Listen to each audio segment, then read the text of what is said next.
I'm calling this meeting of the 229 Main Street Advisory Task Force to order. It's the meeting of January 30th. January 30th. We sympathize. I'm a little tired. So let me start by doing what I didn't do last time. Call the roll. We go. Harry Flood is here. Court Booth present. Pam Hill here. David Ropey here. Carl Seidman here. Gary Kleiman. Rich Feely here. Paul Bowman here. So we have a quorum. I believe Kurt Herman is not attending tonight. So thank you for coming on this cold night, and thanks for everybody else who's on the Zoom. I want to kind of jump right into the discussion of the minutes. Again, thank you, Rich, for taking minutes. The last meeting was quite a very discussion. I think you captured a lot of it quite well. But anybody have any comments on? Hopefully you reviewed it. Did everybody have a chance to look at the minutes? Yeah, I told I think you should just write abstain for me because I don't know if I was absent or just hadn't read the minutes. The abstention stays will take out any reference to. Yeah. I'm sorry, to take in reference to. I think if you simply said. I think I said you abstained because you hadn't been at that. Yeah, and I wasn't sure I hadn't. I think I abstained because I hadn't read the minutes. Okay. But so just saying I abstained is probably safer. Any other comments on the minutes? Yeah, could we just take a moment on the level of detail here, which I like a lot, but did we not speak a month ago about perhaps? But that was about the public hearing. Okay. It was about characterizing public comments at the public Here, hearing. thank you for that Right. correction. Good, but I'm delighted with this. Our own discussion, I think we were less concerned. Good, okay. My only correction is that he's Mr. Bohm, not Mount Bohm. Mount Bohm? At one point, at the top of page 2. Thank you. Okay, we'll make that. And the history of Concord isn't true. I'll get off of the summit of Mount Bohm. Okay, do I have a motion to approve the minutes? So moved. Second. Okay, let's go around the room. Carrie? Aye. Aye.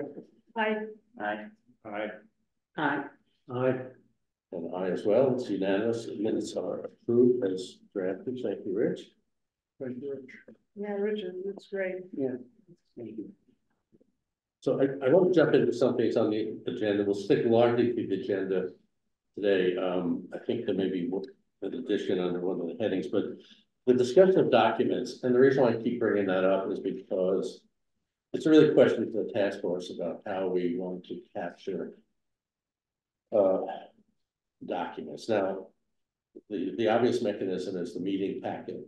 Those are reserved for documents that are apropos of meeting agenda, the things that we discussed, but there are other documents and emails that are received by task force members that are important.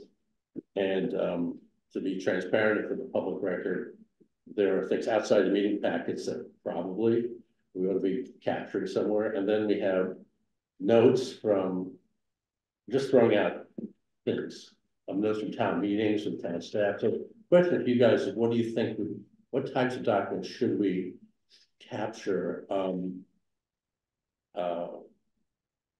as a public body? Okay. Well, I mean, so our work stream, since you mentioned it, like we have been having interviews, which in some cases involve candid discussions, and we try to, to the point we made with the court, distill those down to a public document that we share with the committee. So at the point when our work stream produces a document to be shared with the committee, then I feel like that's a public document that needs to be captured in the record somewhere. An interim product, like my scratching notes when I'm speaking with somebody, I'm not sure that needs to be captured yet. So as it is on its way to being distilled by SKIO, in our case, our work stream is getting some assistance from SKIO to capture these things in a spreadsheet and track it. And I think we shared that with this group. And that would probably end up in a meeting packet. Yeah, that should be. So I feel like as work stream products come back to the full task force, it automatically winds up in a public document work, the meeting packet. I would second that. I think anything that is in the public document and anything that ends up being discussed here, this public, obviously is in the record. I think another place to put things that may not be of that nature is in the appendix to the final report. So if there are certain things that we think, like the list of public meetings or, whatever it is, the numbers be like, Yeah. whatever. I think the appendices in final reports are good places to put other material, but I would keep it simple and have it be material that is either, already publicly available or is before the committee. Are we, in essence, saying what is searchable should be in that repository?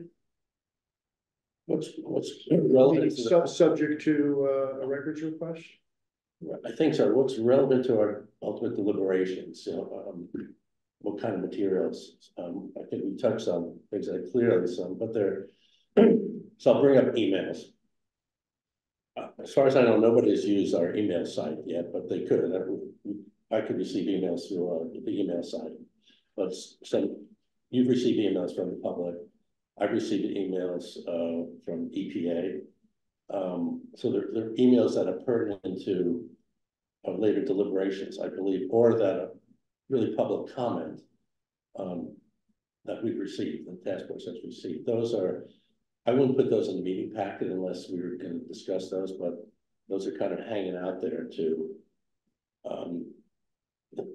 That's one of my concerns. Well, just on the public comment, like, I'm thinking back to the long range plan. I mean, we have, again, this time frame, like we have scheduled 2 or 3 points where we will definitively be seeking public comment, right, on, interim report or interim product. And I agree, those comments on those products should definitely be, sort of captured in an annex or summarized in a spreadsheet on, the products. But you're saying, like, if somebody emails a random comment today, when we haven't asked for any comment on anything, well, there needs to be a way to capture that as well. We've invited the public to do that through the email link on our site. And David, you received emails from some of the public. Yeah, Richard, Nancy. Yeah, and so I'm saying is when a task force member receives emails that are either public comments or pertinent to deliberations, those are kind of orphan documents right now. Right. Well, let me frame it this with a question. As we think about what to include in the record, I'm thinking, what is the record for? How does the record serve our mission, our work, our mission? Partly it's transparency so that people trust what we're doing. Mostly it's so people can learn what they want to learn from the record if they haven't come to meetings and asked questions. The email exchanges that we're referring to at the moment seem a little bit beyond both those goals to me. I think the people who send them need to feel listened to, but I'm not sure that the exchanges have to show up in the record for that to be the case. Yeah, I think I'm looking back at other task forces I've been on there. If it is possible that if you receive anything that looks vaguely official, that it might be reported by the chair at every meeting. I can't remember which one I was on, but there was a committee or task force I was on where it was reported what was received, and maybe there was a certain level of formality about what that thing was. But that's something to think about.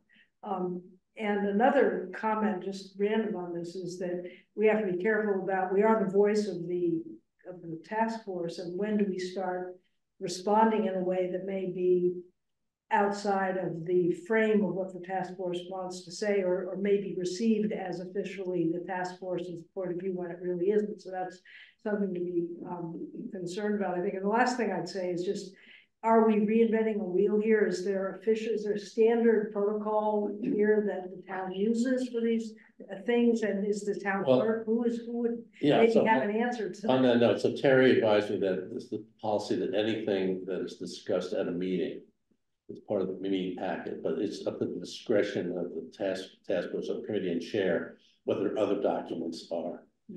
So there's no standard. There isn't any policy for outside the meeting packets or outside the meeting relevant meeting materials. Okay. So when we were putting the 2229 Main Street Committee together and emails were becoming a very important part of the town's, there were requests for emails between committee members and such for another committee. It was made clear to us that our personal emails we needed to preserve. We couldn't like delete old emails related to our committee work or things like that. And so the way around that we worked out so as not to have to worry about decades old computers being preserved and such was that we copied the staff person, Karen Dunn, on all of our committee back and forths about anything, discussing a document, anything that somebody might want to have a FOIA request in the future and say, well, how did you come up with this thing that we want to investigate? And we would put 2229 in the subject line so that when the town was presented with a request for our emails, they could search them and find them fairly easily in the backups that they preserved. And the town preserved their emails that you had. The town still preserves emails. Yes, we have an archivist who can work a lot of magic in the servers and computers, can pull up anything. So on for town. But that actually just having a staff person that you can copy in on, and Karen understood that she was not expected to reply to everything that got sent to her. She was just a party to a discussion so that it was on her computer, so that if someone presented a legal request of how did you come up with this, that information was preserved for a FOIA request So in the future. how does the staff person who's copied on these things know, I don't need to read this Yeah. versus I'm gonna spend all day every week reading all of these emails if there's If a really controversial thing going on. if it was something that Karen needed to reply to, the first word in the email said Karen. Other than that, she wasn't expected to reply to things. She was just keeping a copy of committee back and forth.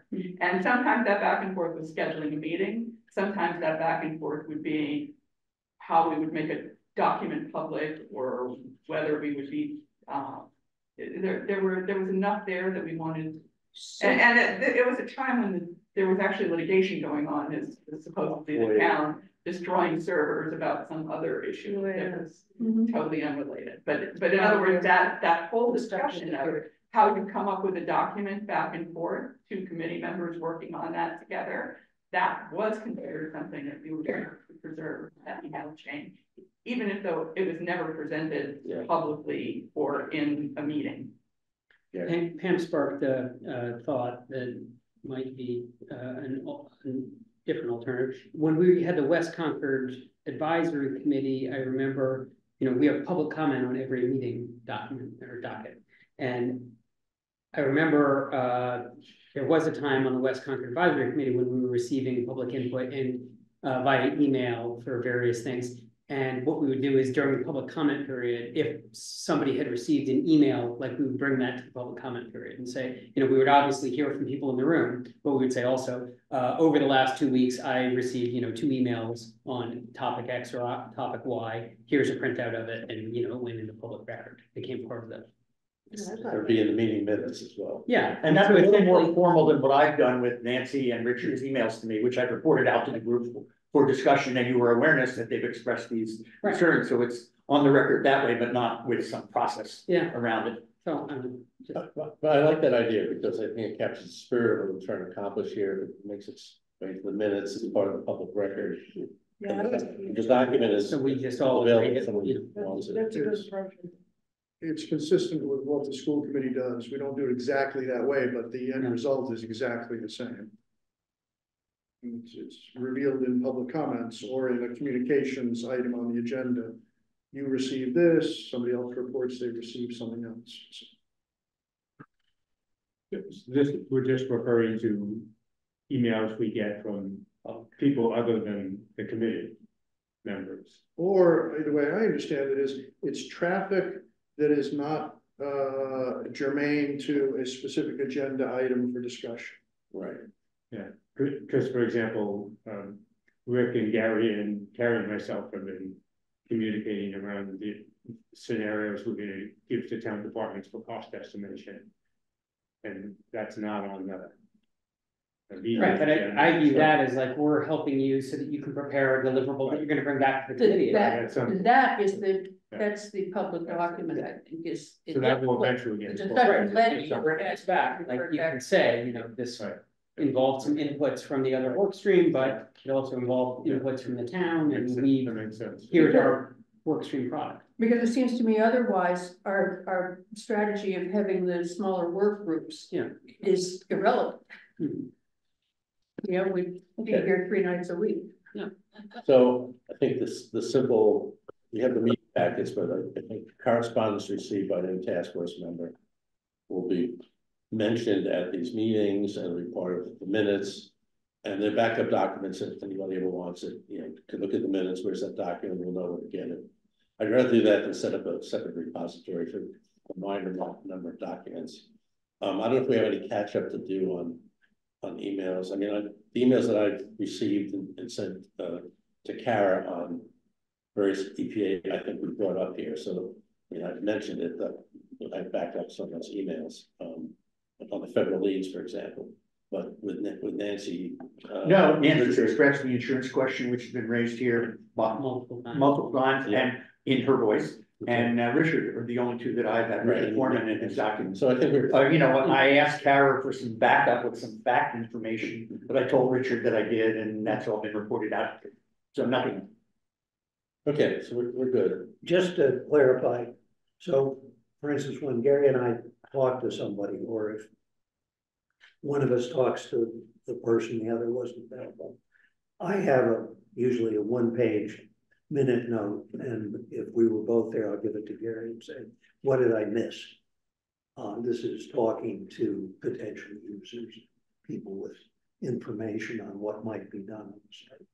All of that will go into the summary document, which clearly will be public, but I'm assuming that when Gary and I trade interview notes, and sometimes, you know, I'll admit there are things in there where I say, you know, question mark, should we believe this, etc., things like that, that, you know, that's my personal comment on what I heard.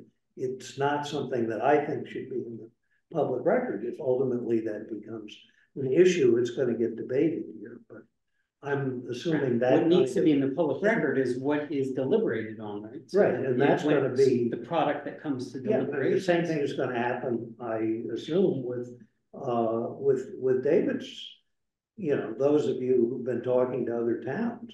Yeah, I submitted, and Chris had, just haven't been distributed, a multi-page document that summarizes what we learned. But you probably got notes on. Oh my God, you know, I had 2 town managers fill in our question form for us, but their responses are summarized in the delivery. Okay, so. And Carl and I had a discussion with Kara and Sarah on institutional controls as part of the meeting. I think we're pretty good. I don't want to over worry about this or overthink it, but I think, you know, let's just bring up any of that pertinent correspondence to the group at these meetings, and we can get that covered. So, anything else on that topic? Good. So next topic is sort of work stream updates. Let me just start out by kind of going around the room and just asking sort of a general question: how you feeling about progress and obstacles and timing? And what I'm thinking about, my question is, from your work stream perspective, will we be in a position to start deliberating in the April-May timeframe? Will we have enough information that we can kind of bring that information to bear? So I just got thoughts and reactions of whether we're in pretty good shape or we're behind, or are there any obstacles that you want to start? I can start by saying I feel much more comfortable with that timeline now than I did 2 months ago. I mean, I really feel like we're starting to, you know, get something that's material coming together, at least from the conversations I've had with my own work group, more recently with David and Carl and Rich coming in on one of those meetings as well. And we stayed below Yeah, no, before. it's great progress. I know everybody thought that timeline was crazy, maybe it still is, but. Yeah, but I am feeling better than I did a couple of months ago about being able to do something that is meaningful and worthwhile. Yeah, I think we're in the same boat. We're feeling that we will have whatever we need to have for discussion. Yes, although you did mention the obstacle word, I don't see obstacles to that time frame, but I see our report making very clear the potential obstacles to acquisition should we recommend it, Right. should the select board seek it. Right. That's when the obstacle talk will occur. Right, well, that's interesting, yeah, and I think part of the legal mission is to see if we can reduce those obstacles Correct. through, Mhm. through, strategy, perhaps. Or And to change our document level of identify- confidence. Yeah, but we talked, there will be uncertainties and obstacles in our report. Yes, Because we're not negotiating. And again, I mean, in the same vein, it may not be a, excuse me, binary kind of document. It may be a document that has obstacles and maybe introduces other alternatives that maybe not be captured in the kind of binary approach that we seem to be taking. So I think I could envision something like that when we say, here are other ways of dealing with this or thinking about this, or here's some things we haven't thought about. Well, but I'm hopeful that meeting can come up with a recommendation, not a set of options. No, I'm not talking about the legal stream only. I'm talking about just different ways to approach the problem, different timeframes, different players, different. I mean, the outside of the box kind of conversation that we started. Well, actually, yeah, I mean, and then that's because the uncertainties of what happens after the select board makes a decision one way or another. Or no, just different pathways. I'm thinking different pathways that we may not have, we haven't been asked to consider, we haven't considered, that may exist. I'll put it a little differently. I would hope that the select board understands an optimal path forward that would lead to acquisition. But then when that path gets followed, we don't know what obstacles will occur, and that's when we'll look for alternative solutions. Or I would even, or just, I would say slightly differently, that there may be that kind of situation, there may be just other alternative ways of approaching this question than we have approached the question. Like, for example, don't think about, I'm just hypothesizing, but don't think about it for another, till 2028 when they have more information, or think about acquisition in partnership with some other governmental entity, or, that there are other things that one could think about that we haven't thought about, but maybe we aren't thinking about because they are not useful to think about. But I think there may be a basket of things in that final report where we are alerting the town to the fact that there are alternatives that we haven't explored. It may not be a town seek acquisition, yes or no. Right, and it may not be an obstacle question. It may just be, by the way, we didn't talk about this, but you'll be ready to pursue our charge and our mandate by April. Yes. Yeah, absolutely. Very much so. Yeah. Okay. Yeah, my concern from our point of view is that somebody's just thrown two huge unknowns on the table, the biggest of which obviously is MCI Concord, which probably would become available about the same time that the site is cleaned up. So, the market we talked about with developers is assuming this is one of the few large sites available in Concord.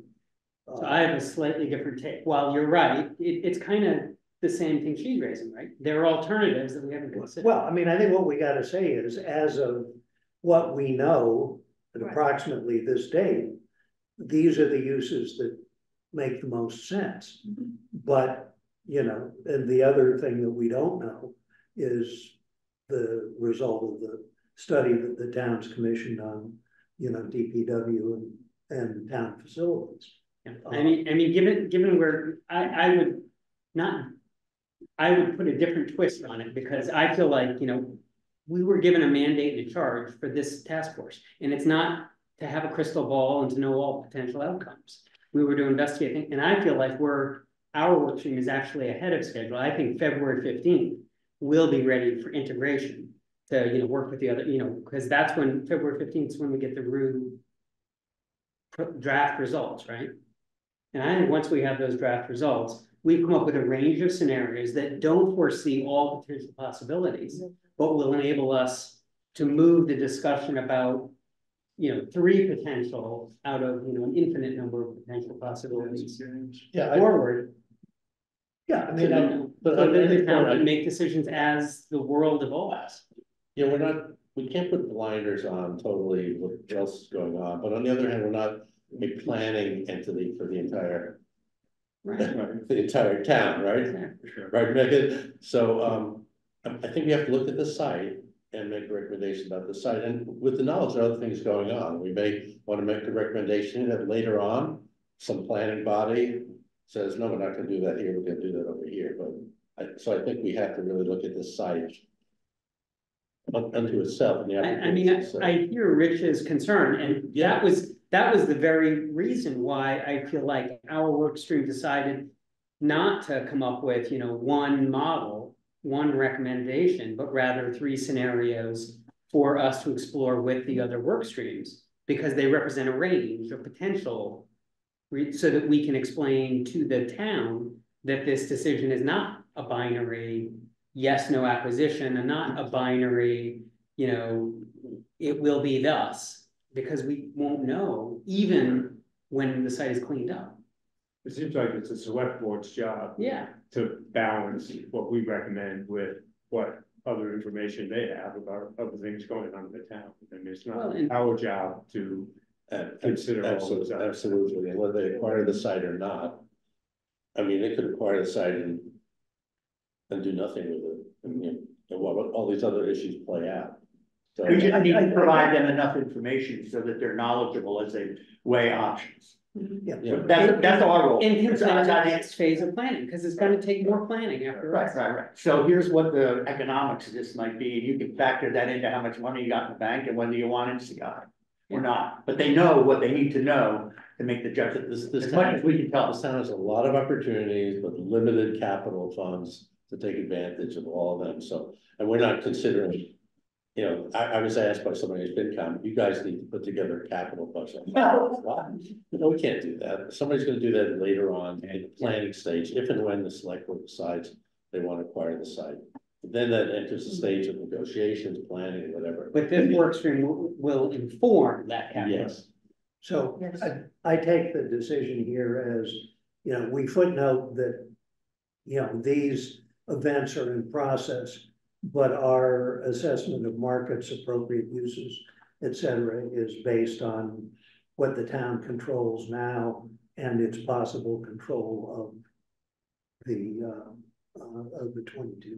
22-29 site, and we won't get into. That's what we've been asked to do, I think that, you're, however you put it, the health of the living room or whatever, but the first thing I thought about when the NCI came up was, this is very significant, and it could affect the way the select board wants to advise this group to work even. So I guess I think that we're on the right track. I also think that, I hope that the select board will be, letting us know if this. We don't know what the disposition of the MCI would We be, don't right? know I if mean, it might be Yeah. a state agency. I mean, The first thing Well, I no, but I'm not want, even saying I'm not suggesting that the town will be acquiring MC. I think it's a really complicated question, but and we don't even have that kind of option right now. I'm just saying that I think that I hope the select board and, Terry may have comments on this, is going to be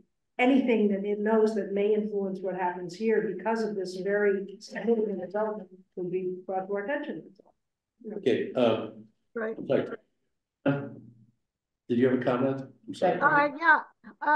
Yeah, we did discuss this Monday night, obviously, brand new,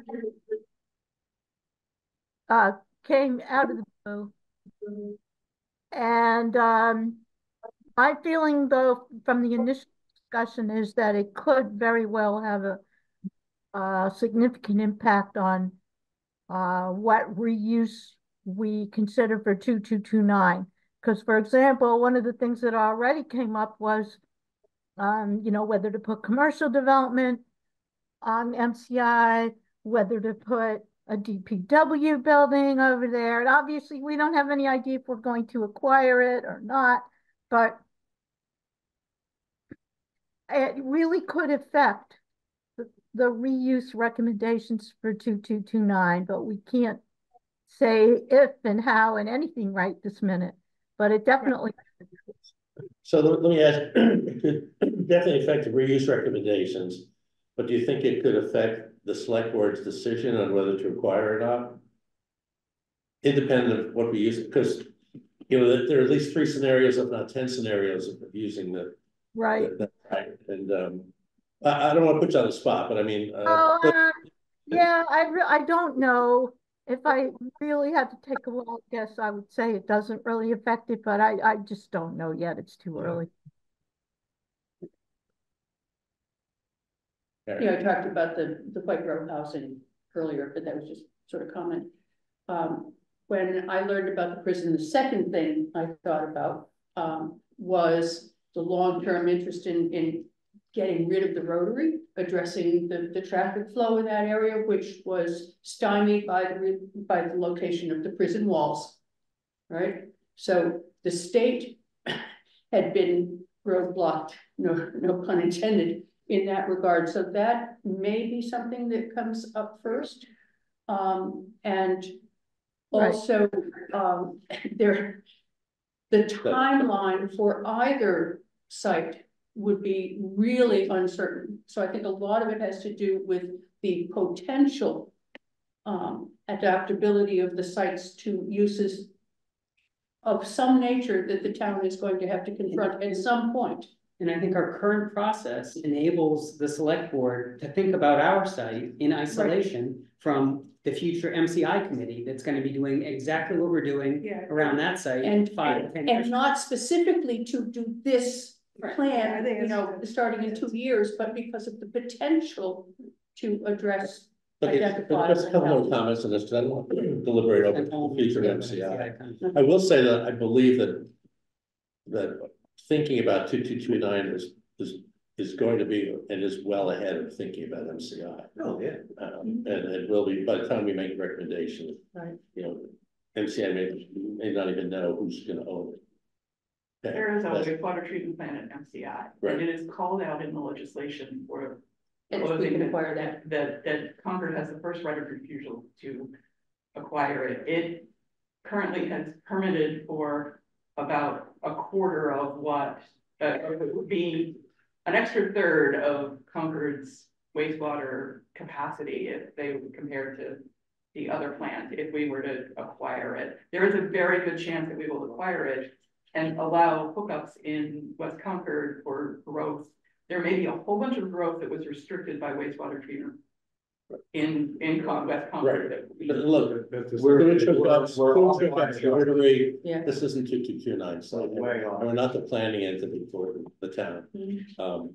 Although this relationship, any other, so continuing the theme of, are we ready? I mean, so that comment notwithstanding, Rich, do you agree with my assessment that I think our work stream is actually ready? There's one more before April. Yeah, there's 2 more key interviews. We have, one is scheduled, and I say this for SCIO's benefit. We also need one large commercial developer. We've only talked to one big one. So, you know, those are the 2 more we need. And then I think we will have, and, you know, we've looked and talked to all the relevant town agencies that anybody has identified. I think at that point, yeah. And we've got a little zoning step, but as soon as we get the February 15th deliverable from Rue, that zoning package can be put together in days. So the input that Carl and Carrie are going to need on the infrastructure costing is that. I think we have that. The uncertainty we have is what type of information we'll be able to get from the town departments. So that's okay. So that's happened. We're done. Great. Yeah, that will go out to Megan tomorrow. The scenarios we're going to put forward for them to try and estimate costs for it. But I don't, you know, I don't think we'll get. Have you made it easy for them to give you 3 or 4 buckets of costs? I mean, I'm gonna frame it for them, but you know, I think for some departments, there's gonna still be, it depends. It's gonna depend on this, that, and the other thing. So, well, there'll probably be some back and forth to see what we can come up with. I just don't know at this point. I think the light plant seems the most definitive. Yes, if you tell us what's there, we can tell you what we need, what it's gonna cost us to extend the infrastructure. And the DPW is a little more, I think, edging what exactly they did. Well, I think, but you can only take it as far as the departments allow you. Right. That may be one of the residual things that, you know, after select board to make a decision, they may need more information on costs. They may go after the I think the other issue is the extent, you know, the town might incur costs, but they will be able to recoup those costs through the normal fee mechanisms and, you know, enterprise fund process, you know, so the fact that there will be costs as infrastructure, a fair amount of it will, you know, assuming there's private uses there, they can recover a lot of those costs from the private uses. If it's for town facilities, then I think then that's an issue the town has to consider. You know, if we're gonna put a recreation center there, it's not just the cost of the recreation center, it's gonna be the cost of the roads and the water and the septic associated with that. So that's, you know, and they may have to do more investigation of that. I don't think we'll have a definitive answer, but we may have some, you know, rough estimates of what we're talking about, 2 million or 10 million. Yeah. Okay. Good. David, really, our report is dependent on the risk report that Kurt's working with the group. So, yeah, I mean, my part is risk communication recommendations down the road for how things get handled. I'm comfortable with Kurt's understanding of their work to say that this group can be well informed about the health and safety and risk status of things on that schedule. I think one thing we need to think about, not tonight, but in the next couple of months, is when and if we have the next public forum, and when and why. And I think we want to be at some point where I think we have deliberated and are seeking input on something, you know. But I think we promised to re-engage the public in a formal way, and I haven't thought about how and when. Well, I've given a little bit of thought. There needs to be a reason for it. It can't just be another general one. Exactly. Which we did. Yeah. So it needs to happen when the public feels like we're starting to come up with concreteness. And they can comment on that. It's kind of like the lesson of the Warner's Pond one, where nobody cared until it got concrete and then everybody cared. Yeah. So the caring point, whenever that is, you know, will be in concert with our discussions when they start to clarify a little around them. But that puts it in the spring, and then there's scheduling things, and there's town meeting, and there's a whole bunch of other logistical stuff. But in terms of substance and relationship building with the town, the way I always put it, I think it needs to be timed to when we have some real substantial issues that the town would want to discuss. Yeah, and I think it's further on in the spring. Yeah, it's almost not a good, could be early fall. Do you see it as an opportunity to get feedback on, here's our rough sort of plan and or rough recommendations? Or is it, here's the direction we're going and we're letting you know? It's where we stand more than just give us the specific feedback, but it's more concrete than where we stood at the beginning, which was we didn't know where we stood and we're introducing ourselves. Yeah, as an example, you know, at that point, here's what we know about how we're going to acquire the site, and here's what we know about any cost of acquisition, and here's what we know about the risks of reuse of the site, and here's what we propose for the scenarios for reuse. I mean, we have to kind of the preliminary findings that are important to the town. That'd be substantive. It's kind of where we stand, what we've learned, where it's kind of headed, with the headline reminder that we're not deciding. It's sort of what's possible. Informing the select board on what our research has told them that they need to know to make this choice, whether to acquire it, if so, how, under what circumstances, rather than us saying you should or you shouldn't absolutely harm. We may favor some things or other, you know, we can say to the town, we have a pick. That's what I'm just gonna ask you a question for you. Do you think at that point, we will present a recommendation, here's what a recommendation would be, let's get some feedback on that, or will it be in advance of the recommendation, so we?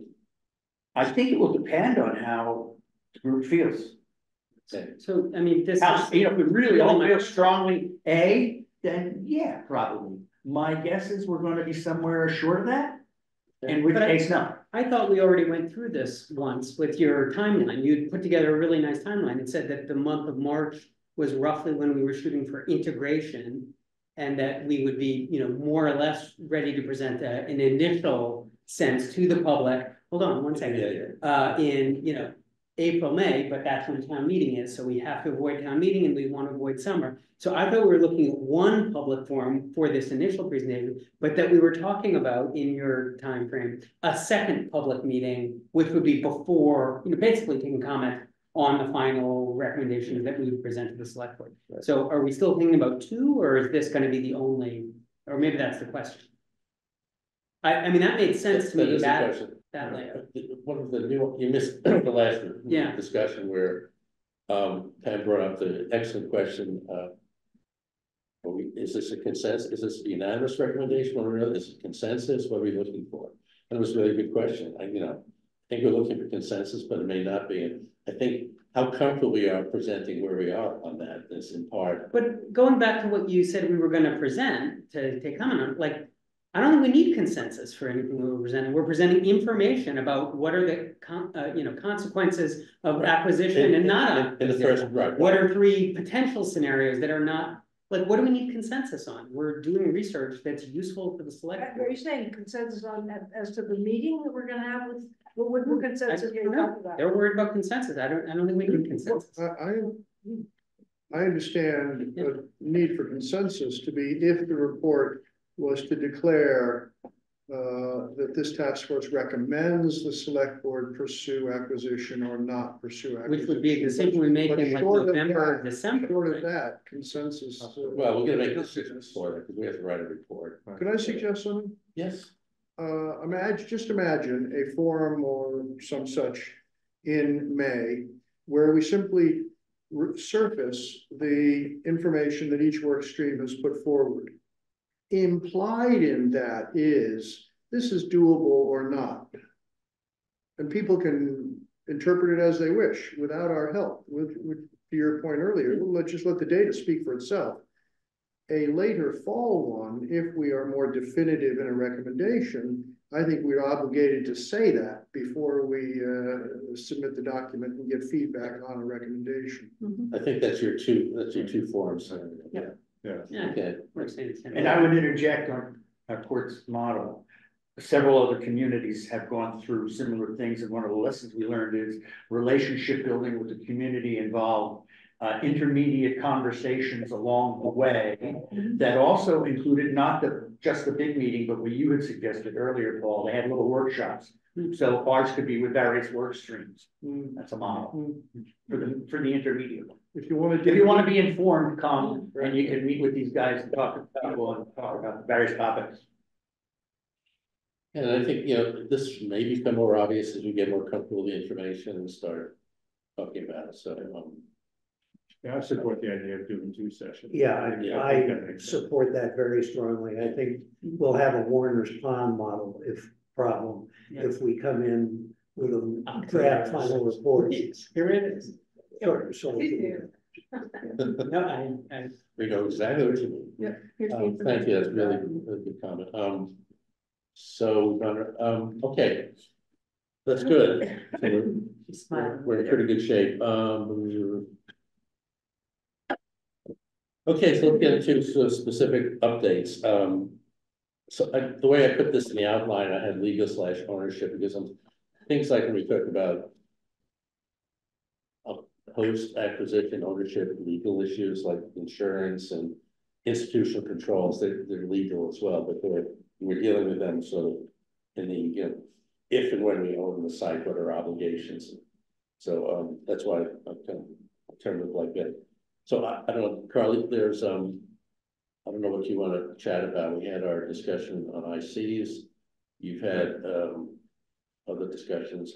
What do you want to? Yeah, I mean, I think, Paul kind of put together this, integration of the conversation we had with EPA. I think it's very comprehensive. I mean, I think it made a few things very clear, one is that the sort of liability for maintenance, operation, ongoing inspection of the institutional controls is the several parties' responsibility. And that plan is not finalized yet. We're still, a year or more away from it being finalized, but. Selling parties, I'm sorry. I mean, the settling parties. Settling parties. Yeah. That the EPA is dealing with now, not the owner of the property going into the future. Settling defendants. The settling defendants, yeah, the settling defendants. So that's in the consent decree, and it's undeveloped in the consent decree, right? But I mean, the plan, language. the management plan is like 30% written, and then it's So going to be. Institutional controls, O&M, operation and management. Yeah. Institutional controls are the responsibility of the town. Well, to ensure that they remain in place and undisturbed. The site will be continued to be pump and treat, there'll be continued operations, continued inspections. Right. The settling defendants and the Maximus will be on the site during that period. Yeah. Right. So there'll be overlapping responsibilities, but. And also that time period will be how many years? 10, 30 for the O&M, operation and maintenance. Operation management, O&M, 30 years. Until the groundwater is remediated. So that's, we're looking at 30 years. A long time. And the institutional controls are in perpetuity. Right. You can't, Just want to make sure we can't upset the remedy, we can't damage the remedy, and we can't. But the 30% piece is language in the consent decree, which obligates the selling parties to. It's the implementation. Implement the plan to implement their responsibility. How they're going to go about it. Which responsibilities themselves are not yet even completely clear, right? Is that? I think they are clear. Right, I mean. I think we're getting confused again. So 30% is just the institutional design plan. So the design of these institutional controls is currently at the 30% level, right? So we take all our design plans, we call them 30%, 60%, 95% final. And so we make them in sections. So this is essentially the initial conceptual draft of the design of the institutional control design. So what the institutional control would be like. So we've kind of hit all the targets to say, these are the groups that we're looking at. The details of that will not be ready for another year, right? Once we get the 100% design, and that's just what the institutional controls are going to be. Right, and that's all. And that's all. But we generally know what they are. We know the conceptual sense for your purposes, but we don't know. We won't know the footprint, for example, of these 10-foot areas. Yeah. That we won't know until the remedy is complete. We know that. We know that you can't do that, right? We know that you can't use groundwater. We know that there have to be vapor barriers. Right, I mean, those are basically 5 general sense, controls, right? And the negotiations for this are going on with the responsible parties. It's not that it's negotiated, we just need to determine what they are, right? So somebody's writing it up. The settling defendants are, this is one of their requirements under the consent decree. That's what I'm saying. So right now. So the settling parties under the consent decree are now designing these institutional controls in here at a 30% stage, and then EPA will look at that and approve that design. The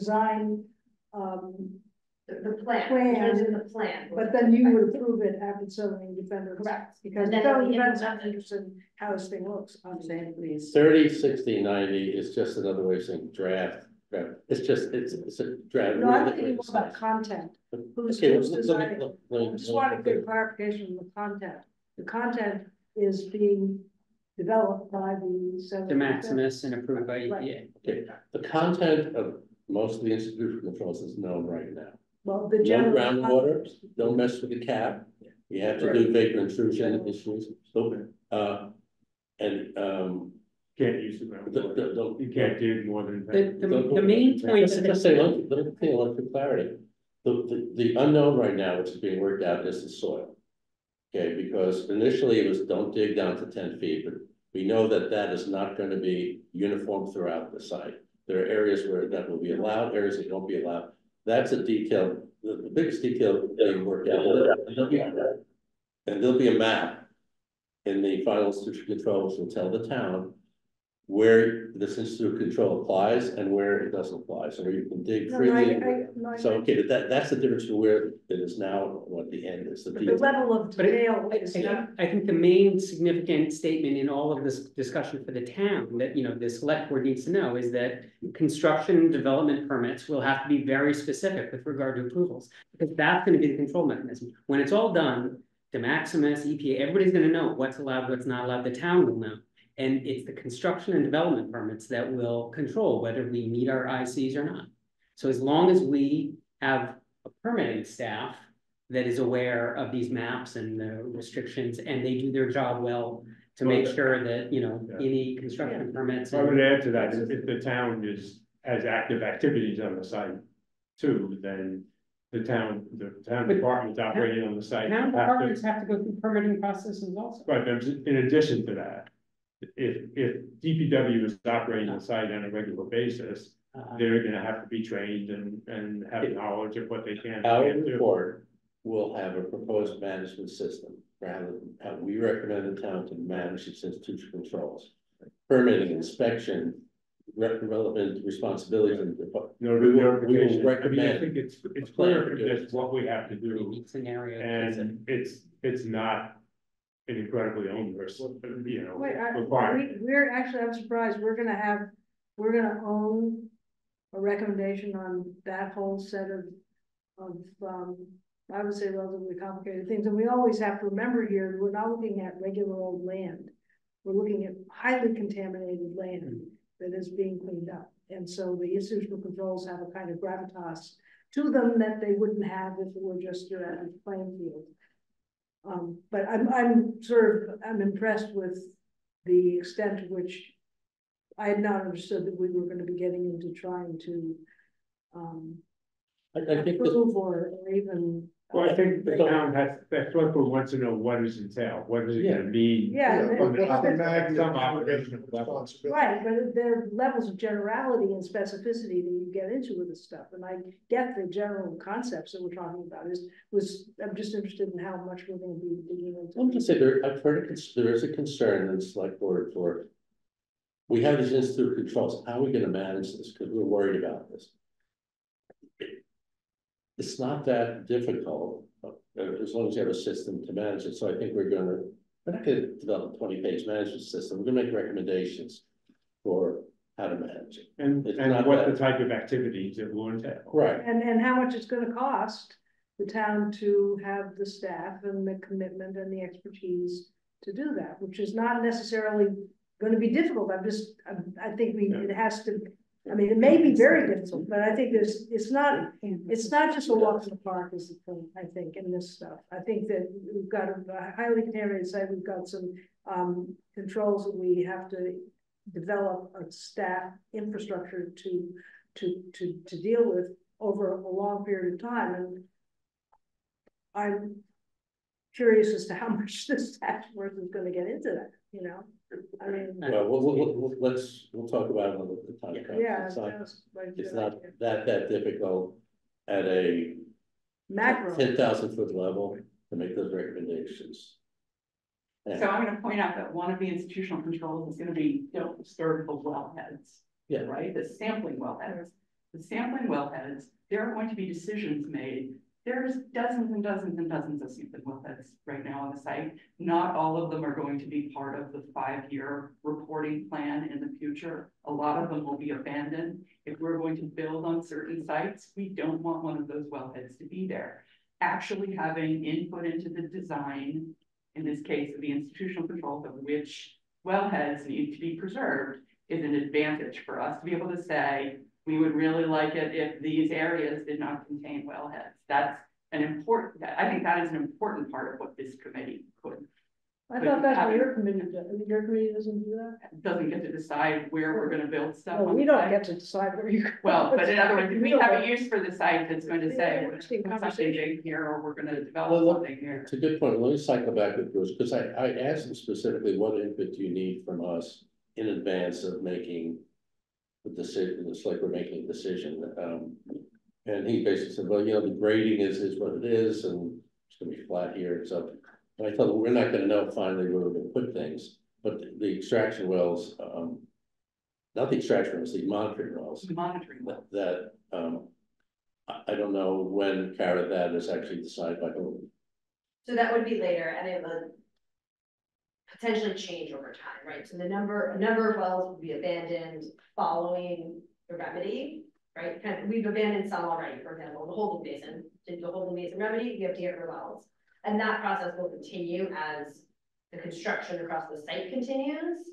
And then ultimately, when we get to construction complete and we get into this long-term phase, that's when we'll take out more wells, and input would be welcomed in that, but it will not be dictated by your use. That will be one piece that will come into it, right? If you say this is an area we want to build on, and we look at it and say, all right, we don't need that well. But ultimately, it'll be a science decision on which wells are needed to maintain understanding That's- where the flow is on the site. That's wonderful. I mean, that's exactly what I would expect. We would be deferring to you on these kinds of decisions. I mean, your input's what, like, we. by looking income like as well. But it's, if you could have a well at site A and site B and it would have the same impact, Well, we sure. might prefer it at site A versus site B. But yeah, but how many, but the main idea here is this is EPA as a scientific agency determining these things for the health, well-being of the site, and for the ultimate outcomes that it's trying to achieve as to cleanup, and we should be deferring to that. It seems to me. Right, I but don't it's see a still lot of welcome in decision- the same way that, you know.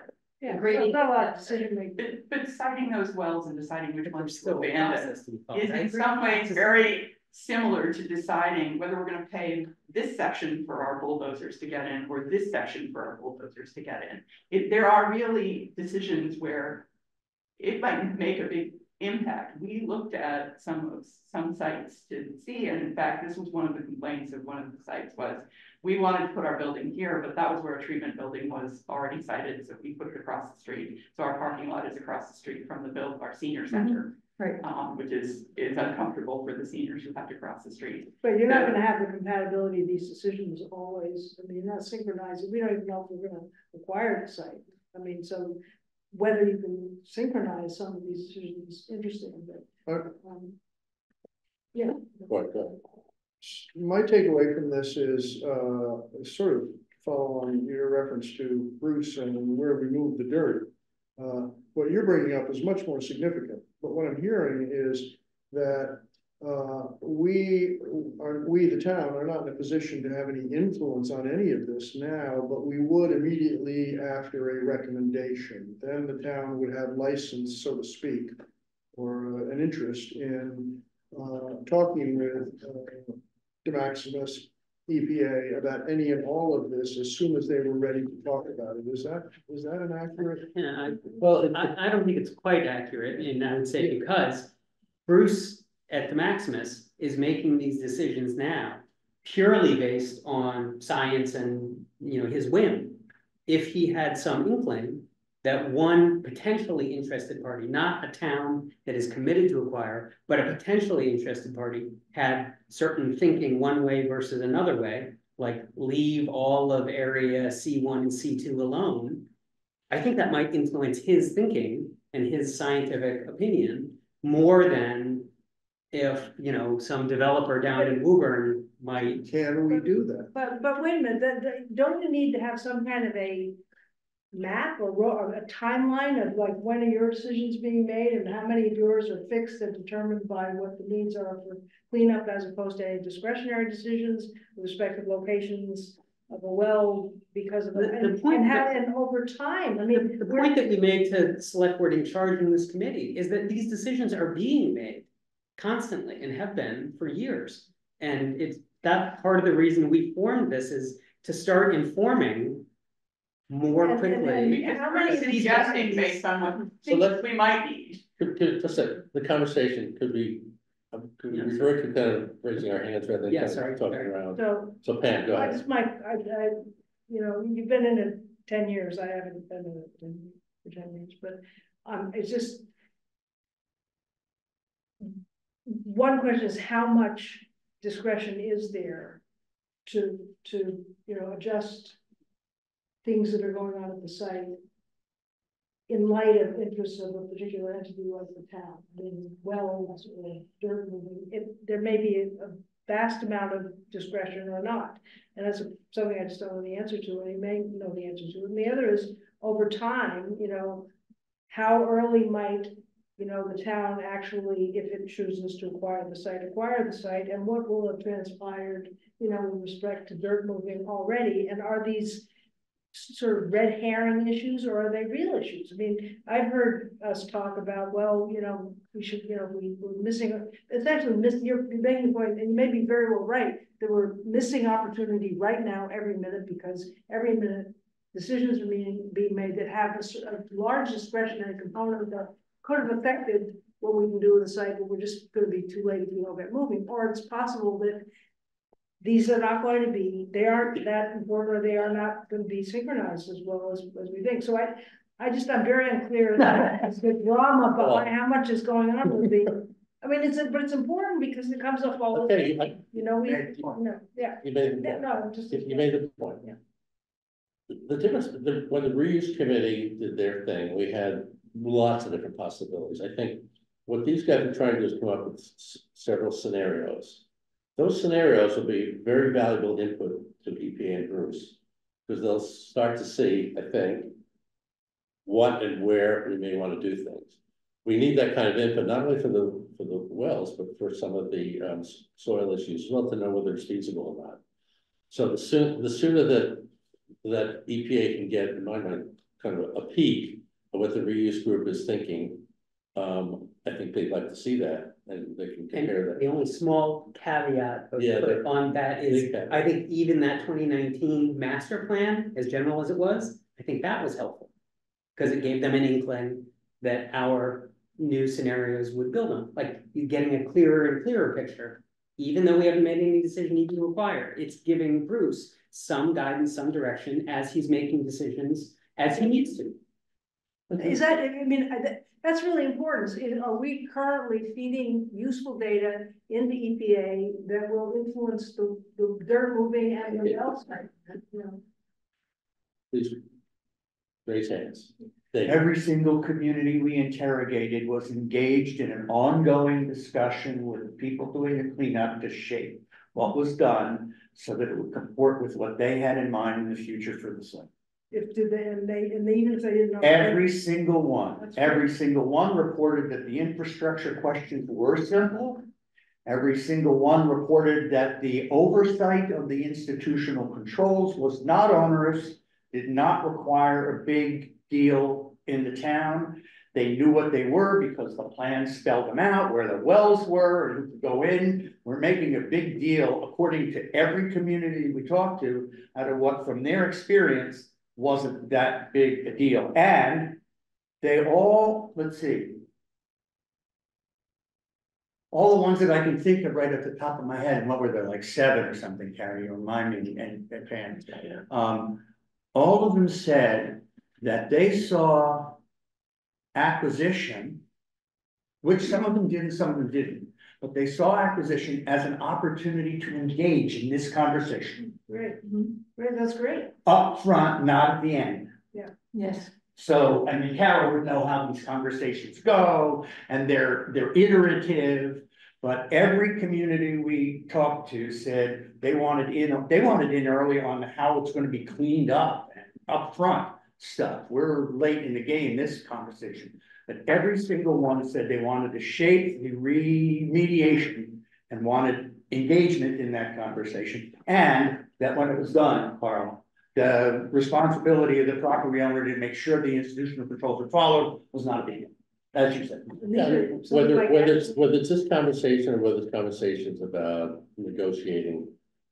I think EPA wants the select board to make a decision whether they're moving forward or not. Once that decision is made, I think we can start engaging, and that's well in advance of whether dig a hole, or what they finalize their design, then we will really have some input on that. So I think there, to your point, there's opportunity to influence that. It's probably not right now, but you know, there's plenty of opportunity. I don't think any of this is a constraint on a decision whether or not to acquire the site. Maybe a decision, a constraint on what we can do at the site, and that might affect the ultimate whether we pull the trigger and sign in the documents 2 years down the road, but it won't affect the decision on whether the select board should proceed with the down the road to acquisition. Remember, one of the recommendations in from the research that Pam helped lead and Karen and I helped with, that is in the key recommendations, is that you want to get to engagement in how the rehabilitation is being done as soon as you can. And these are super funds. Yeah. And even So I actually wanted to talk about the institutional controls again, specifically the cap. The cap over the holding basin is going to be covered with grass, and the responsible parties are going to be required to maintain it. They can pay anybody they want to mow that grass. We might want to mow that grass and have it be us that they pay. There are other communities that we looked into where they had paved caps, and they had another principal responsible party. In one case, it was DEP in Ashland. Is that right, Gator? DEP had some responsibility for overseeing some of the ice. And so it's all broken up. So they would regularly inspect the cap and say, there's no holes in the cap, and write it down on a sheet of paper. And every 5 years, DEP inspects these sheets of paper to say there's no hole in the cap. And that's something that Concord might want to be a part of as a way of making money off of the site by being responsible for filling out the paperwork. And then we know it's done right. Why do you make money on? I think you get paid for doing these things. The principal responsible parties are the ones that are. As the liaison to the NRC, I believe there may be interest in maintaining the area above the cap as a pollinator meadow, given its location next to the conservation. absolutely. No. So that's an annual mow. But we, Right, at the right time of year. yes, Well, and that could also include the contract to do that and inspect it. For purposes of this discussion, we can't mess with the cat, we can't penetrate the cat. no, but we could grow a You pollinator. can't, pollinate But meadows we are can fine. take money You to could- inspect the cap Yeah, no. and to maintain the cap, maintain the. And over- or on top. A question related to that, will it be fenced off? And I don't know if that decision has been made or not, whether we prefer it to be fenced off or not. I don't have to answer that right now. I That's don't know something the answer to that, you can't, but can I add yes. a discussion? So the engagement with the town is helpful. I'd say the reuse plan was helpful in that sense, because as we look at the plan right now, right, we're designing the soil cleanup. Part of it's designed already, there's more to come. We had to pick an elevation, right? We just picked a number, I think it's 168 or something like that. And that right now is the final elevation we're running on for all our designs. We have to design cut lines.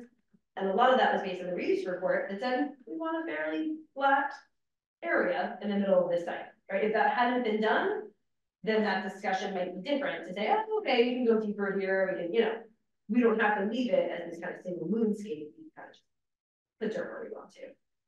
Related to that, EPA cannot spend money through its trust funds on improving the site. There's nothing that we can do that is purely for site improvement. It's just if there are things like grading that need to be done anyway, right? That are part of the cleanup, then that work can be done. If that makes sense, right? If you happen to know that we're gonna put in, we need a deep corridor right here to put into the utilities, well, we can just not fill that area in. And that can be written into our design and we can just not touch it, right? Like things like that can be done, but we can't go back later and dig out a corridor for utilities. You kind of see that difference. And so that's the input that can be brought into the design phase. That's good. And that design needs to be, it's running on its own schedule right now, separate from what the town is doing. Input's welcome at any point, but how serious it would be taken is dependent on how serious the town is in their process. Right, yeah. I'm just wondering, are there other examples of things besides grading, or is that's the main thing? I mean, that's the main one that we're looking at now, and the question of wells will be somewhat, I mean, there's some wells that are set, those extraction wells are in concrete vaults and they're not moving.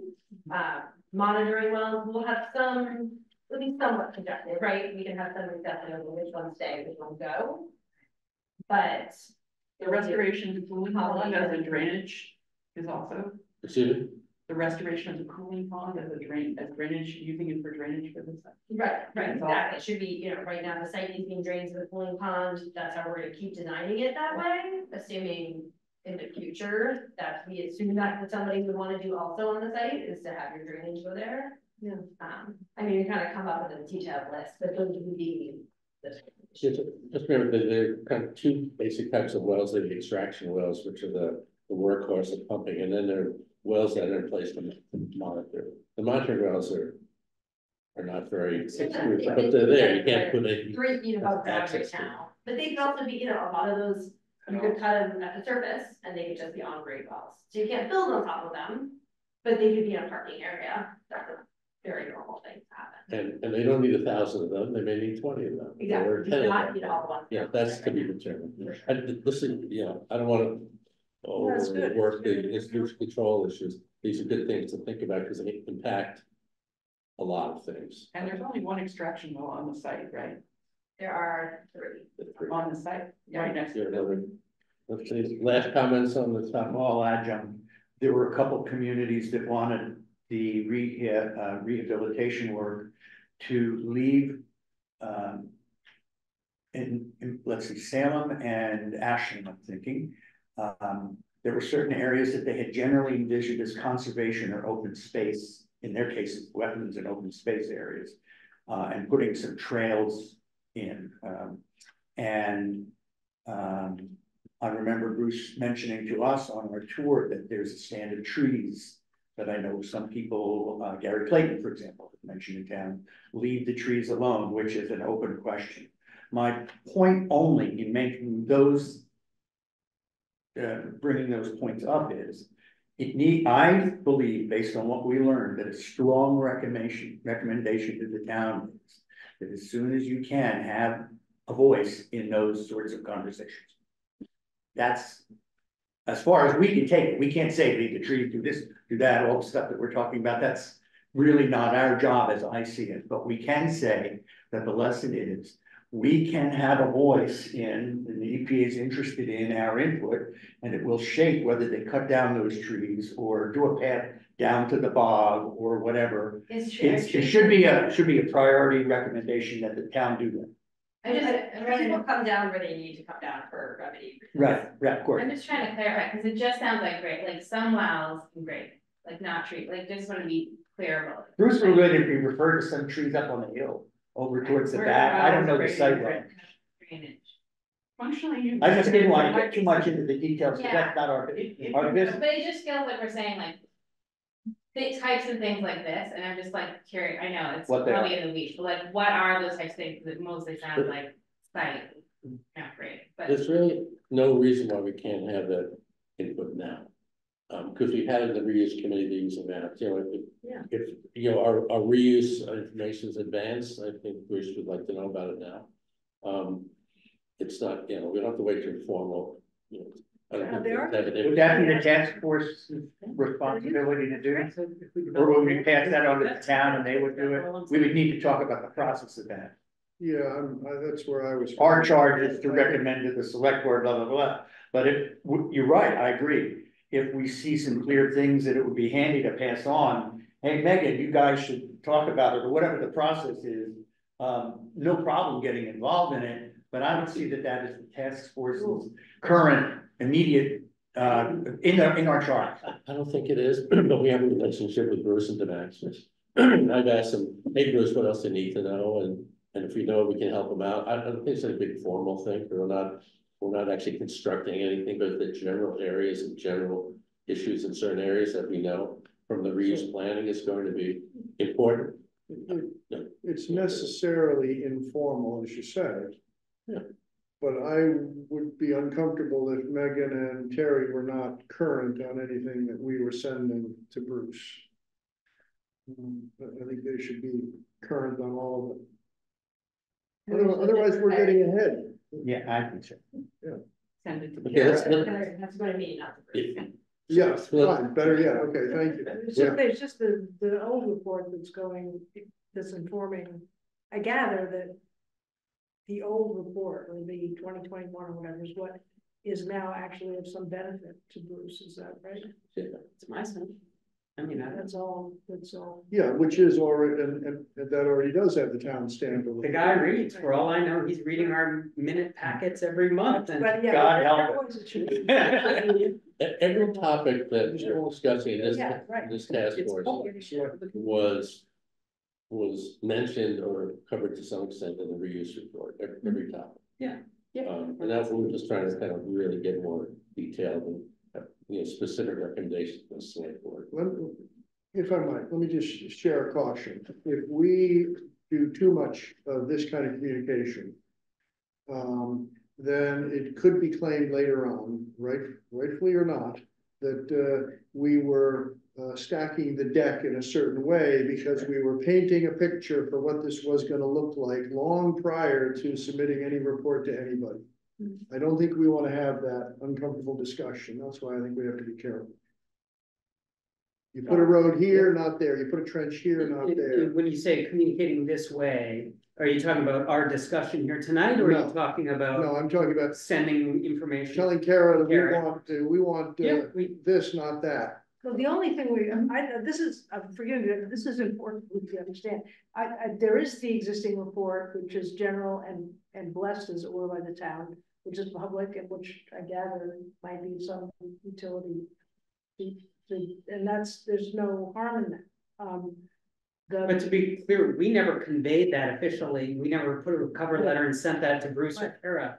We delivered it to the select board. That was our charge. Yeah, exactly. But like I said, I think the guy reads. I mean, it's a public document related to this site that Court's point is really valuable too, which is I wonder whether we had there was almost a sense that we need to hurry this along, and if we get acquisition for exactly the reason he just said. Right, but that is contrary to the charge of the task force, which is to deliberate on whether or not to even acquire the site. And so getting ahead of ourselves is something to be, I think, a little bit.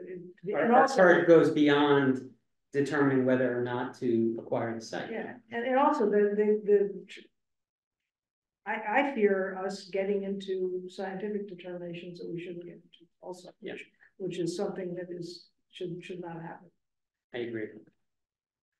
Our charge is to come up with reuse recommendations pretty clearly. Yes. And it extends beyond the acquire or not acquire decision. Lots of recommendations, lots of information, and to share it with the select board. And also, I think our charge had solicit information from the public, which is why it's so important that David is, trying to establish this trusted relationship and learn from the public what the public wants there, so that it can inform the work that we're all doing to inform the select board. Yeah, okay. But Court's point is really well taken too. Yeah. Yeah. So let's, any other briefings from the reuse groups? I want to, your document didn't get distributed. I'll put it just did during our meeting. I checked. Chris just sent it around, so nobody's had a chance to read it or look at it. I'd like you to. I could summarize it quickly if you want. Well, unless you want to have a full discussion at the next meeting. Yeah, fine. Yes. We can do that. Fine. I did want to just bring up one other topic briefing. I talked to Chris about this. It's on liability insurance coverage, and Chris had briefed us back in July on that. I think I just want to get up to speed on I'm going to share my screen here if I can. Yes, here it is.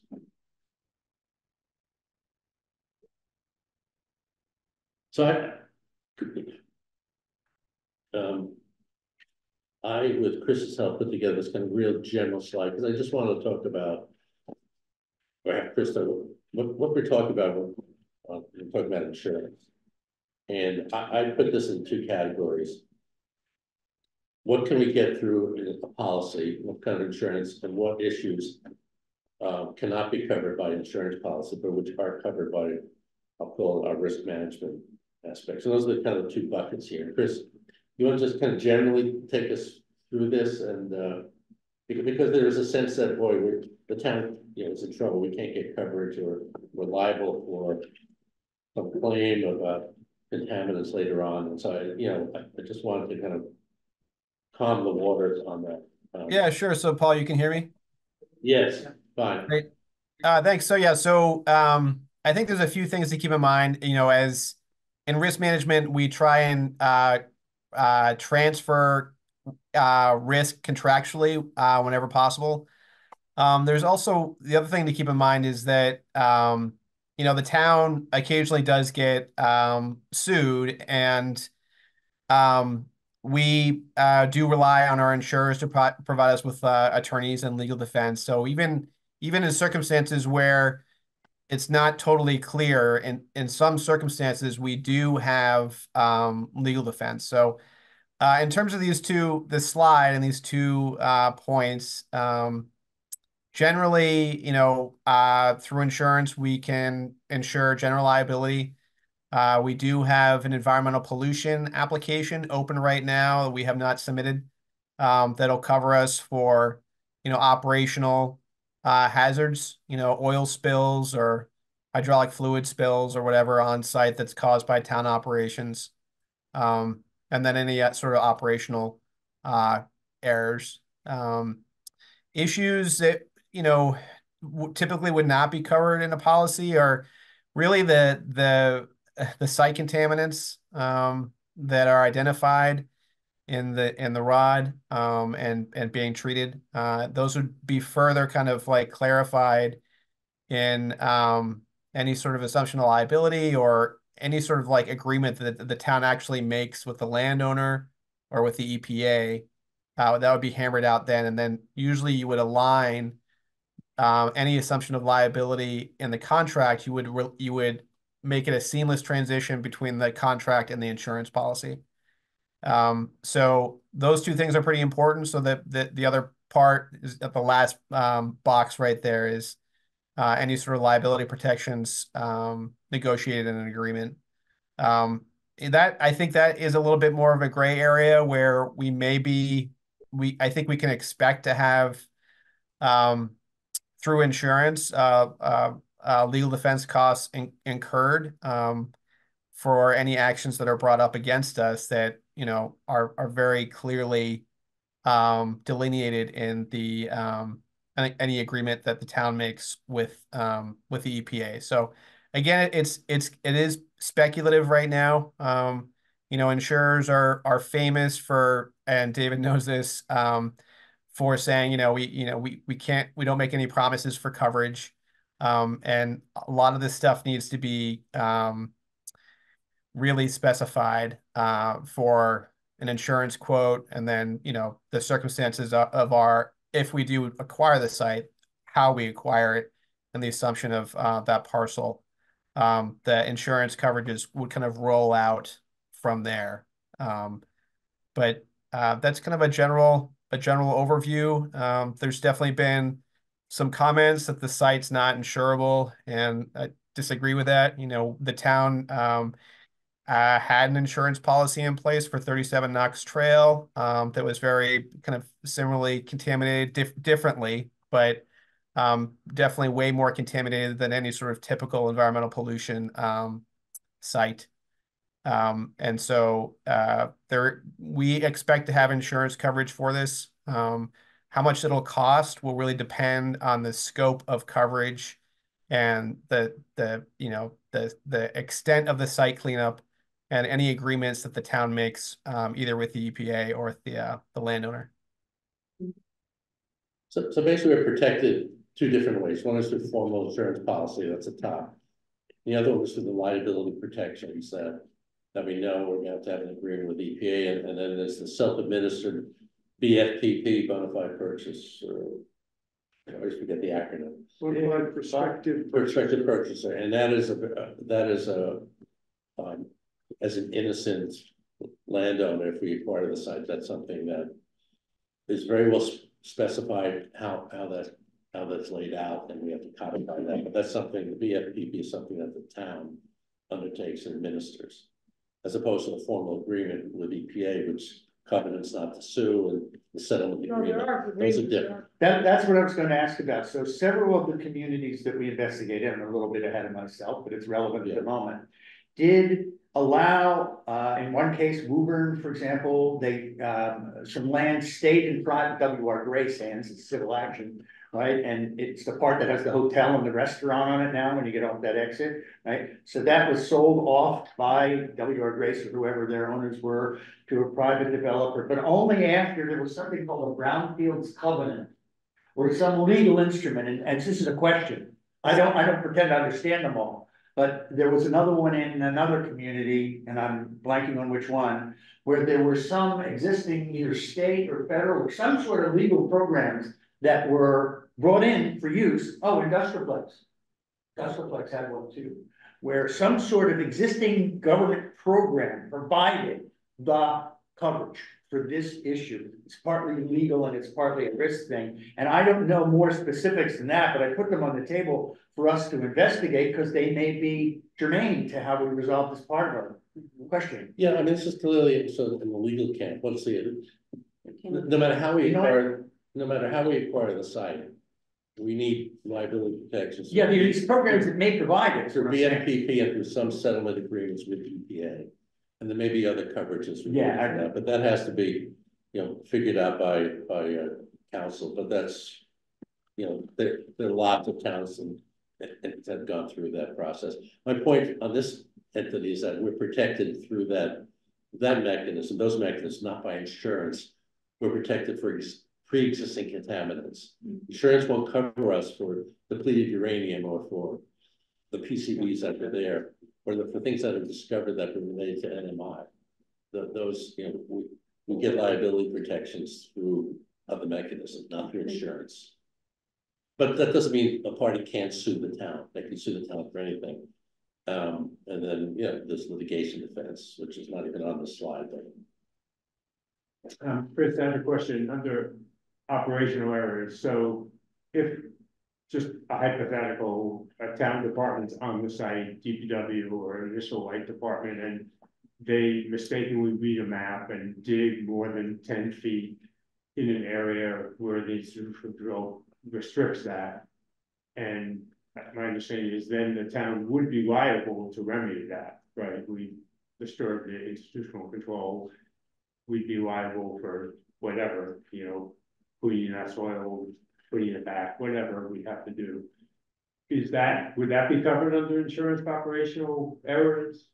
Yeah, that's a great question. I don't know. There were, Paul and I had talked a little bit earlier about framing out some possible scenarios, and I got a little caught up on time with other legislation that the governor recently released. So I think it might be worth just seeing some examples of that if you're up for it. Definitely, they should be covered, but again, it really depends on the time that we submit our application, what the insurance market is, how much the underwriters think there's a risk of tripping coverage, and what circumstances they would carve out. And then there would be, a negotiation between the town and the insurer about, well, if they could give us a quote for that circumstance and, kind of layered it on top of their first offer, would the town be willing to pay more for an expansion of coverage? So a lot of these, there are different types of violations of the institution controls of the NOLs. They're minor violations, they're major ones. So the way it's been described, the major ones is because of release of contaminants. If we dig and spread contaminants, or if we puncture the cap, and even then, if there's notification right away, and we notify EPA, there may not be costs related to that. I don't want to speak for EPA. The question of whether that's covered by an insurance policy or not is what I have to investigate. Right. One of the scenarios I gave to Chris is, a town vehicle backs into an extraction well by accident and damages the extraction well. I'm pretty sure we'd be liable to pay for that cost, but whether that's covered by insurance or not, we have to kind of look into. That's one of the questions of getting a policy. And then the way Chris described it to me, the town can always self-insure for certain certain issues that can't be covered by policy. So I think the bottom line here is that the town can be protected through most scenarios, but we have to look into the details. We don't have all the details yet. And we don't know how much it will cost, and Excuse me? it doesn't, the cost will depend on the level of coverage and the nature of the policy. Sure, absolutely. Just add to that, that the insurance will also have to cover whatever we potentially construct or whatever activities we decide to operate there. So it's not just here we acquired the land, it's also what we do with it that can impact ultimately the insurance costs. So right to this kind of management system I talked about, and Gary alluded to it. You know, there could be a developer, or we lease a site to the developer, and the developer hires a contract. All the flow down provisions in our law has to flow down to that contract between the town and the leaseholder, and they have to have their own liability insurance to cover their operations. So there are different layers of liability protection, especially when it comes to third parties.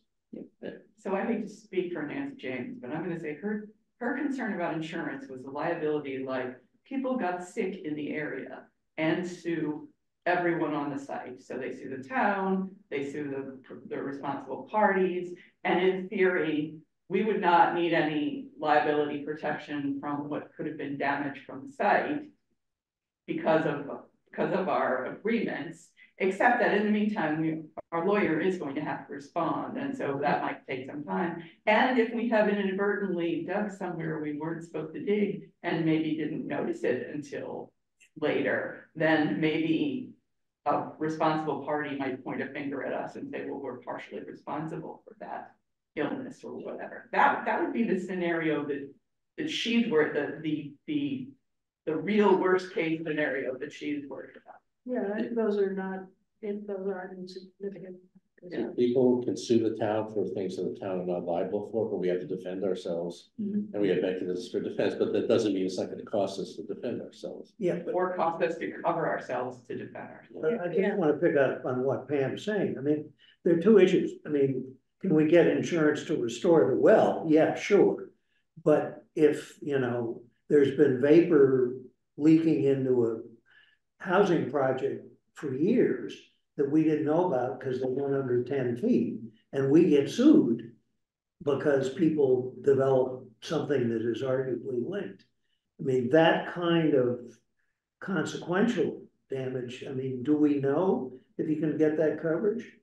But because I think there's the immediate operational cost of remedying the damage we did, that you can get covered. But, the possible, damages awarded to people who claim that they were damaged because we breached the institutional controls. There's no reason EPA should be assuming that. Well, if we breach the institutional controls, then it's a major violation. So digging too deep in soils and not having vapor control is a violation of 2 institutional controls. So we just have to make sure that, we manage the site so we minimize the opportunity. We're going to discuss more about insurance. Is this important?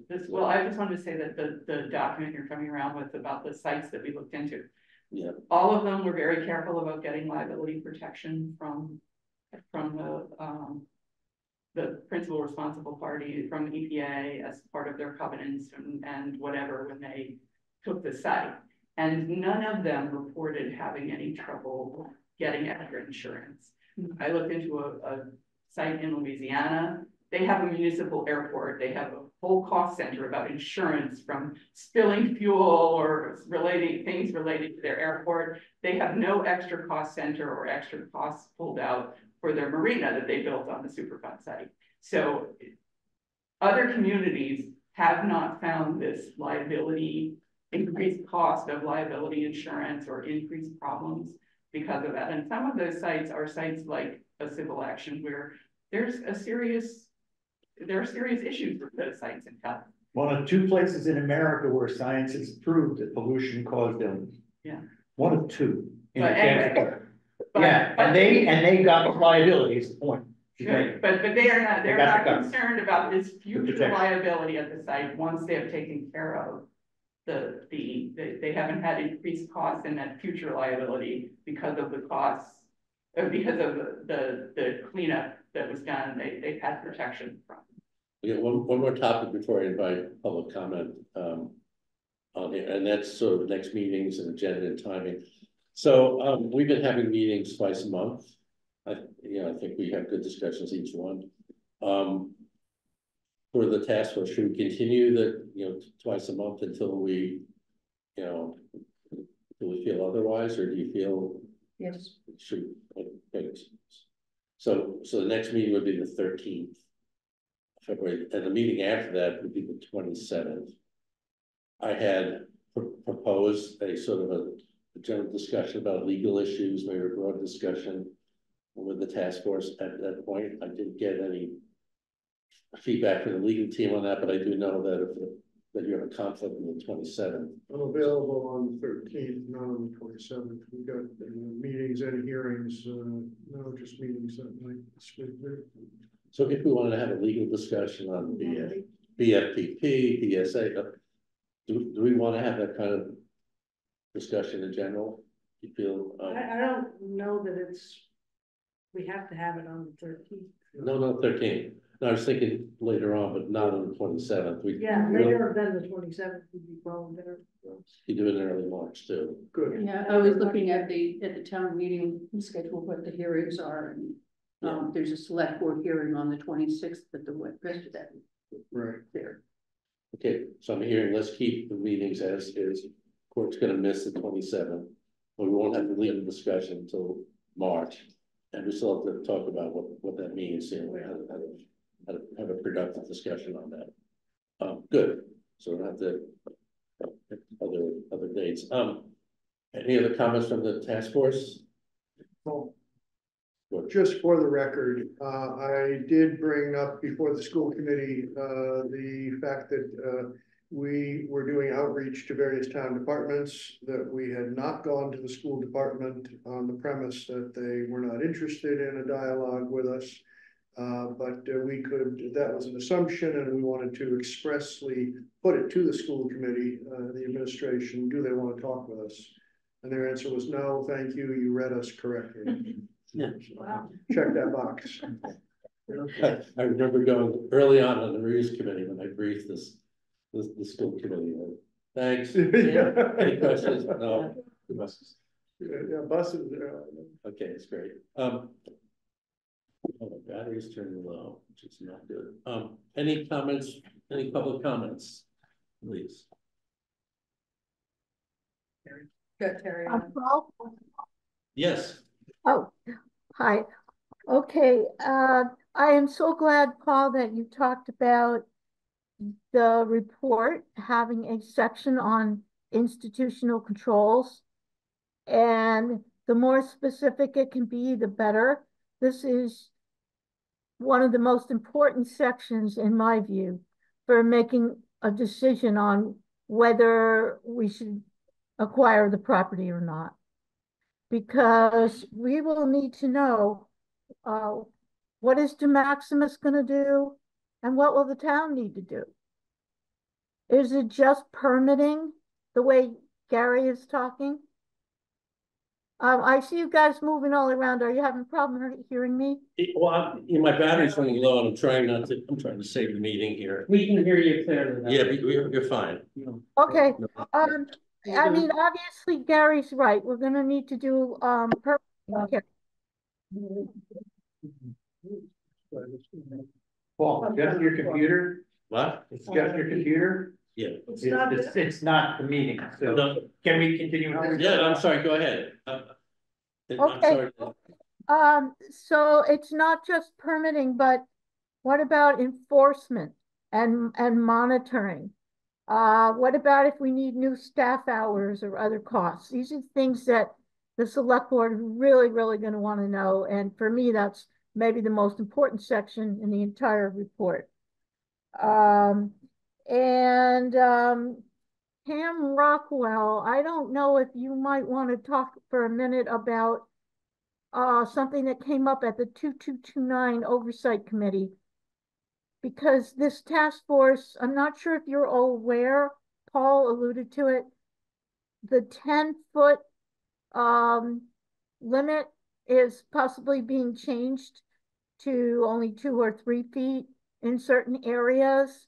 And it might be important for everyone on the task force to have a very quick explanation of that, if you're interested.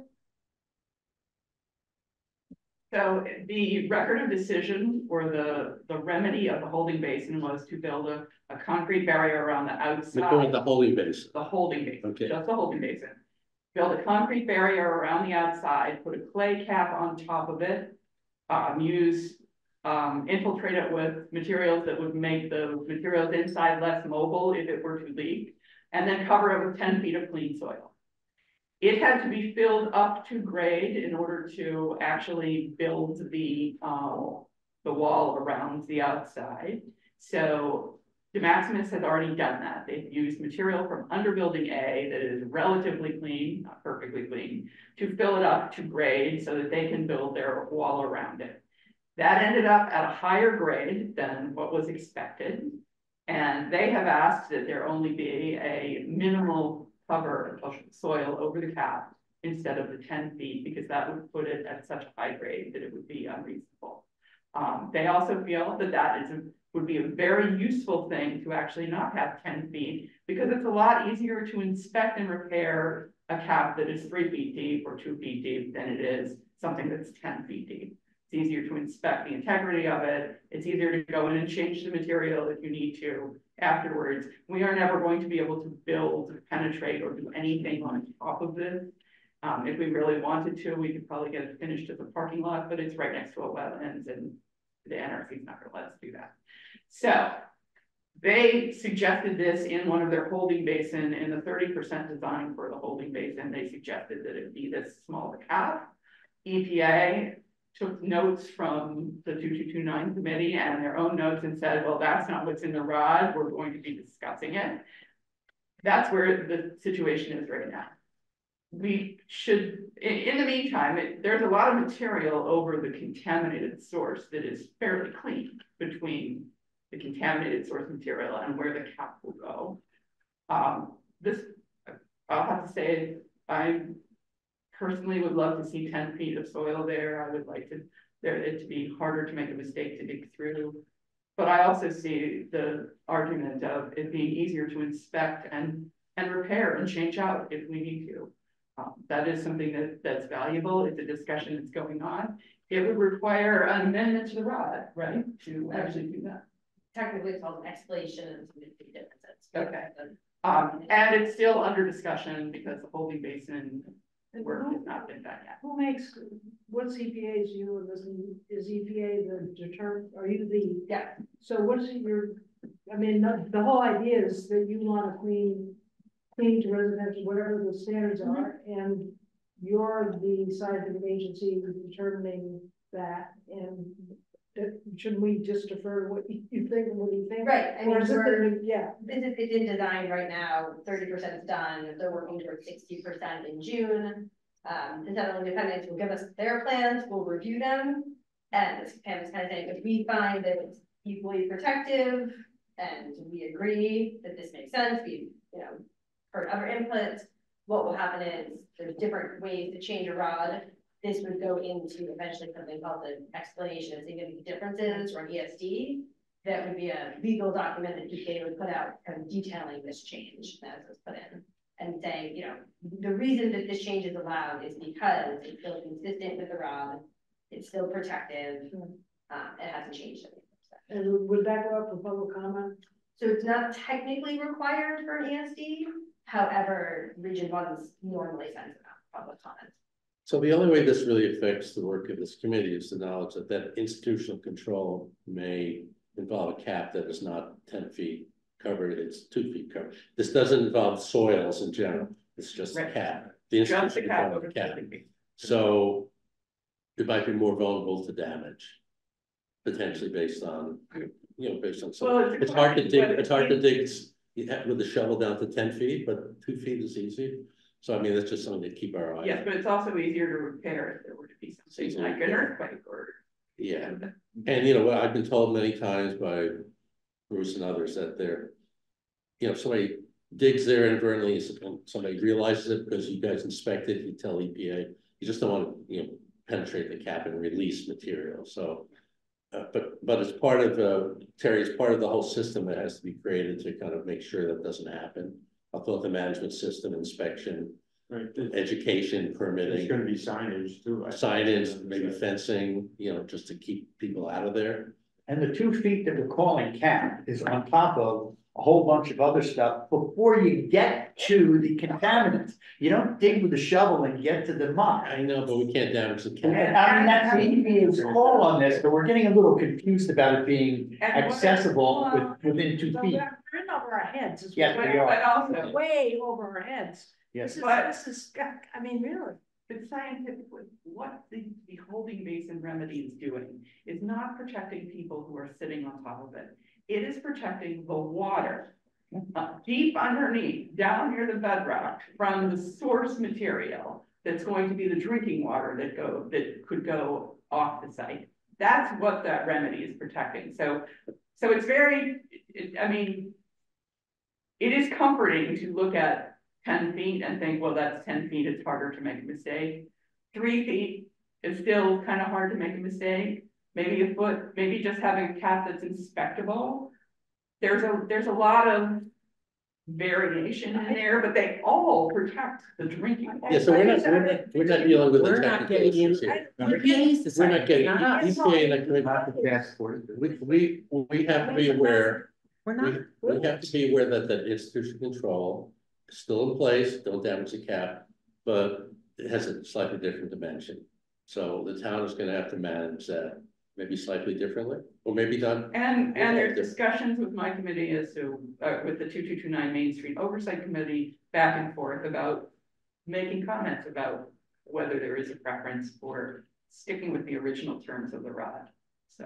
Okay. And And this there'll is be a just a public- proposal. Excuse me? It's just a proposal. It is a proposal that is supported by the fact that they already built it a lot higher than they should have if they were gonna put 10 feet of soil on top of it. I don't mean to, Wow. I mean, this is useful to know, thank you for doing Yeah. it, but really doesn't affect what we're doing and thinking. It does not. It does not. It's not. I We think have that's what to you're we have to be saying. aware. Yeah. So, okay. Thank you. Any other public comments? For 2 public participants, 3. If not, I'm sorry we ran 20 minutes over, and thanks for sticking with it. Meeting is adjourned, and we'll see you on the 13th.